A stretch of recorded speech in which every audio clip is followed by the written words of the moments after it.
As far as Spider-Man games go, this game was my first web-slinging experience as a kid. When I saw the game inside a neatly wrapped birthday bag my uncle had given me for my 6th birthday, he instantly became my favorite uncle of all time. It was the first Spider-Man thing that I had ever owned at that point in my life. When I popped it into my console, my Genesis began to glow. And from the cityscapes to the little men who hobbled around like Danny DeVito in their little green cap, I went absolutely batshit crazy for it all. This is Spider-Man vs. the Kingpin for the Sega Genesis.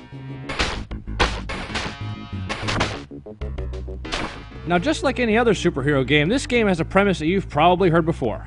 Villain plots to destroy city, villain kidnaps the hero's lady friend, hero in the end saves the day. But regardless, it's the kind of game that every superhero fan loves. Why? Because superheroes have the ability to do the impossible, which is what keeps bringing us back for more. Superheroes can't perform the abilities we humans have. Take me, for example. I have the ability to go over my minutes on my phone and sleep till noon. And in case you're wondering, I use it for evil. But hey, it's freaking Spider-Man. He needs no introduction. Everyone simply loves the guy. His box office numbers can't go wrong. How cool is he? Well, I'll tell you. Spider-Man is so cool that he was even able to make Tobey Maguire seem somewhat interesting.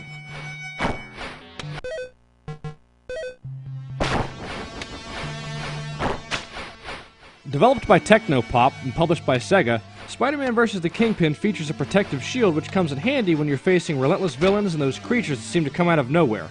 Whether it's rats or alligators in the sewer or electric bats at the power plant, this is a tool that will become your best friend in the hardest situations. But be careful, this will significantly bring down your web meter with every shield that you cast. Just be sure to take the right pictures with your camera to gain webbing money that fills your meter after each level. I felt this game also featured some of the nicest cityscapes and layout. You can walk, crawl, and climb almost anything. And the only thing I found funny was if you're way above the city line, you could still swing from building to building, without a building even being there. I know we're only talking a Sega Genesis game here, but still. Anyway, Spider-Man vs. the Kingpin will send you back in time and give you a taste of just how far Spider-Man games have come.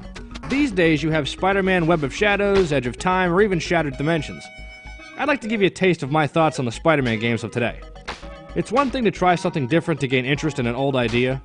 It's something totally different when you change it to the point that a concept loses its original respect. There, that was my nice way of saying that I think any other version of Spider-Man, 2099, excuse me, royally sucks. I mean, one of the most popular heroes of all time doesn't need a costume change on a game-by-game basis. But regardless of its time, the simplicity of this game is what I think makes it so perfect and enjoyable.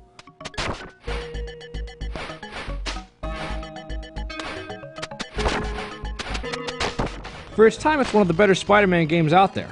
The hit detection for when you threw a punch or kick I thought needed some TLC or a hug or a cigarette or something, but other than that, I found this game growing up to be an absolute blast. It allowed you to fight all the more popular villains in the Spider-Man genre, and it gave you that motivation to keep trying again and again even though you just got your ass beat. And for me, if a game has the ability to pull that off, then the game has my vote. My biggest bitch about this game is that in the last level, the Kingpin is too hard. Seriously!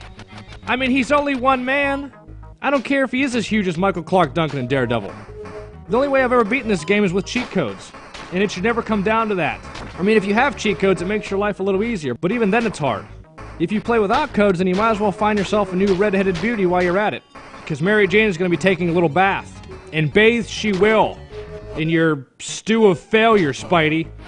If you don't own this game, it's one that at the very least should be in your collection at home. It's classic Spider-Man at his best, and as far as Spidey games go, you won't find a more classier Spider-Man than this.